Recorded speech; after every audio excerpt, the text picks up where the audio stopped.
Jake, your father always said he wanted you to be a pilot.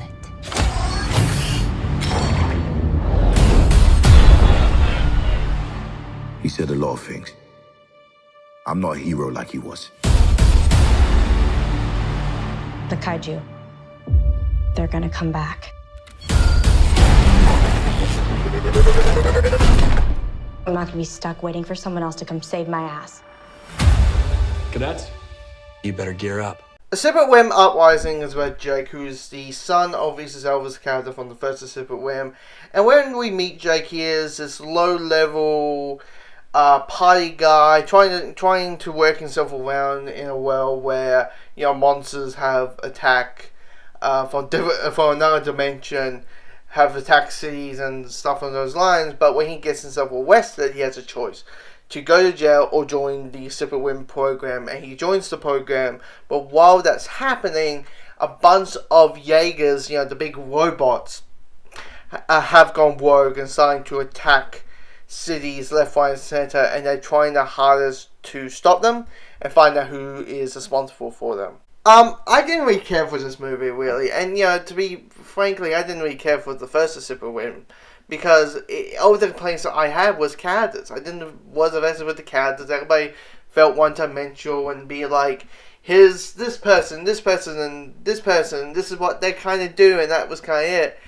And this one's kind of the same. Yeah, but here's the thing, they tried their hardest to make these characters three-dimensional. They tried their hardest to make us care, but it just didn't work really, because it falls into the I have seen it 1,000 times, and it's not in a good way that maybe I don't like this trope, or if you're going to do this trope, please do it a little bit differently. I mean, you know, how many times have we seen the son of a general father trying to fill their father's shoes? How many times have we seen that?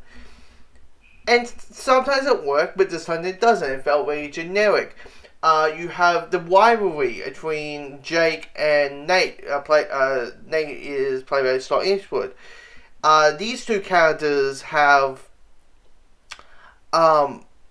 some rivalry at the beginning when these two meet in the movie, and then out of the blue, it feels like their work differences off camera, off screen.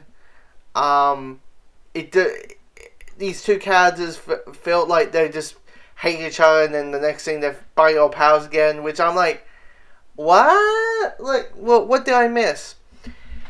And then, you know, there's so many plots, there's so many, you know, things that are happening. You know, they're trying to do surprises of the villain, but it was kind of clear who the villain was. That's how the particular character was speaking and talking. You know, there's several plots. I mean, you know, you got the Jake plot, and then we have a little girl, about 13, 14, who's able to build Jaegers in her backyard, and there's her plot. You have the main plot, then you got this drone plot, and there's so many things, and half of the time, it feels like there's no real occlusion to any of these, except the main one, of course, but they ain't feel any occlusion. The main fight, not the main fight, but the end fight, you know, the third act, felt like it went forever. It went forever. And, you know, they were, it was to the point I was like, just get the kaiju and snap its neck. Can you please do that? Because this feels really redundant. That it felt like, you know, we're doing this versus this. I feel like they just threw all their scenes, all their ideas in the third act, and it just didn't feel that appealing. It is a franchise that I have no desire to see a third one. It is a franchise that I don't even think that it's going to make that much money. It's just, nothing for me is that appealing. It's just dull. is a movie that they were trying, but it's just falling into the dark category for me. It's just I did not enjoy this movie at all.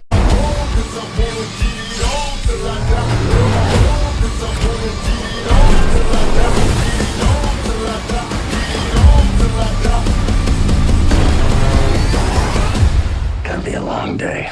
What do we do? We fight! Those on top of me.